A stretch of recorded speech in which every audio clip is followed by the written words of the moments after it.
Hi dears, welcome back. ഇന്ന് ഞാൻ വന്നിരിക്കുന്നത് ചെറുപയർ കൊണ്ടുള്ള ഒരു റെസിപ്പി ആയിട്ടാണ്.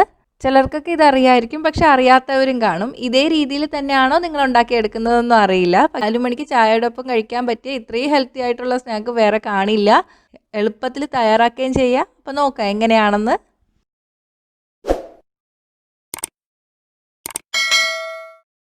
അപ്പോൾ ഇത് തയ്യാറാക്കാൻ വേണ്ടിയിട്ട് ഞാനിവിടെ 1 കപ്പ് ചെറുപയറാണ് എടുത്തിട്ടുള്ളത്. 240 ml കപ്പാണ്. ഇത് ഞാൻ 9 മണിക്കൂർ കുതിർത്തിയെടുത്തതാണ്. 8 മുതൽ 9 മണിക്കൂർ കുതിർത്തിയെടുക്കാം കേട്ടോ. ചില ചെറുപയറൊക്കെ നമുക്ക് കുതിർക്കാതെ തന്നെ വേവിച്ചെടുക്കാൻ പറ്റും. പക്ഷെ അതുപോലും നമ്മൾ കുതിർത്തിട്ട് വേവിച്ചെടുക്കുമ്പോൾ നല്ല സോഫ്റ്റും ടേസ്റ്റും ഒക്കെ ആയിരിക്കും കേട്ടോ. ഈ വെള്ളം കളഞ്ഞിട്ട് നന്നായിട്ടൊന്ന് കഴുകിയെടുക്കാം. എന്നിട്ട് നമുക്ക് കുക്കറിലോട്ട് ഇട്ട് കൊടുക്കാം. അപ്പോൾ അതാ കുക്കറിലോട്ട് ഇട്ട് കൊടുത്തിട്ടുണ്ട്. ഇനി ഇതിലോട്ട് നമുക്ക് വെള്ളം ഒഴിച്ചു കൊടുക്കാം. ഇത് കുതിർത്തിയെടുത്ത പയറായതുകൊണ്ട് പയറിന് നിരപ്പായിട്ട് വെള്ളം ഒഴിച്ചാൽ മതി കേട്ടോ. കുതിർക്കാതെ എടുക്കുന്ന പയറാണെങ്കിൽ എത്ര പയറുണ്ടോ അതിൻ്റെ ഇരട്ടി വെള്ളം വയ്ക്കണം. അപ്പോൾ ഇതാ പയറിൻ്റെ നിരപ്പിൽ വെള്ളം ഒഴിച്ചിട്ടുണ്ട്. ഇങ്ങനെ വെള്ളം ഒഴിക്കുകയാണെങ്കിൽ വെന്ത് കഴിയുമ്പോൾ അധികം വെള്ളമൊന്നും കാണില്ല, കറക്റ്റ് ആയിരിക്കും വെള്ളത്തിൻ്റെ അളവ്. ഇനി ആവശ്യത്തിന് ഉപ്പ് ചേർത്ത് കൊടുക്കാം. വെള്ളത്തിന് ഉപ്പ് തോന്നുന്ന രീതിയിൽ ഉപ്പ് ചേർത്ത് കൊടുത്താൽ മതി. പയർ വെന്ത് വരുമ്പോൾ കറക്റ്റ് ഉപ്പായിരിക്കും. ഇനി ഇത് അടച്ചു വെച്ചതിന് ശേഷം 1 വിസിൽ വരുന്നവരെ വേവിച്ചെടുക്കാം. തീ മീഡിയത്തിൻ്റെ ഹൈ ഫ്ലെയിമിൻ്റെ ഇടയ്ക്കിടുക. 1 വിസിൽ മാത്രം വന്നാൽ മതി. അപ്പം തന്നെ തീ ഓഫ് ചെയ്യണം, ഇല്ലെങ്കിൽ വെന്ത് ഉടഞ്ഞു പോവും. 1 വിസിൽ വന്നതിന് ശേഷം തീ ഓഫ് ചെയ്തു. പ്രഷർ പോയതിന് ശേഷം മാത്രം തുറക്കാം.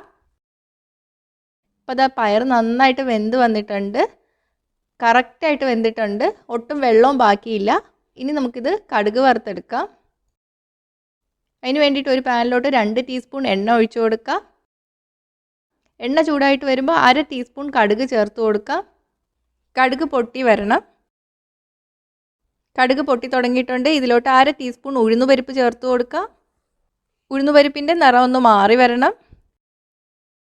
ഇതിലോട്ട് 2 വറ്റൽമുളകും 1 തണ്ട് കറിവേപ്പിലയും കൂടെ ചേർത്ത് കൊടുക്കാം.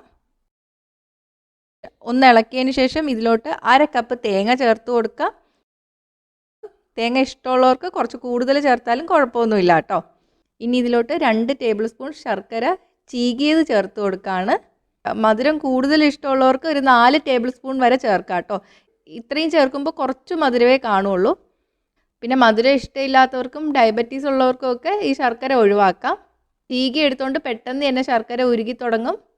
അപ്പോഴത്തേക്കും നമുക്ക് വേവിച്ച് വെച്ചിരിക്കുന്ന പയർ കൂടി ചേർത്ത് കൊടുക്കാം. ഒന്ന് പതിയെ മിക്സ് ചെയ്ത് കൊടുക്കാം കേട്ടോ, ഉടയരുത്. നന്നായിട്ട് മിക്സ് ചെയ്തതിന് ശേഷം നമുക്ക് തീ ഓഫ് ചെയ്യാം.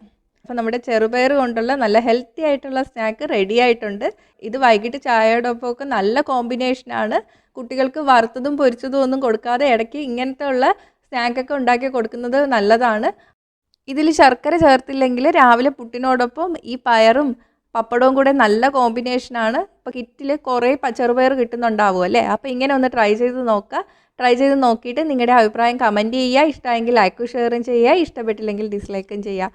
ചാനൽ ഇതുവരെ സബ്സ്ക്രൈബ് ചെയ്യാത്തവർ സബ്സ്ക്രൈബ് ചെയ്യാനും മറക്കല്ലേ. അപ്പോൾ അടുത്തൊരു റെസിപ്പി ആയിട്ട് കാണാം. ബൈ.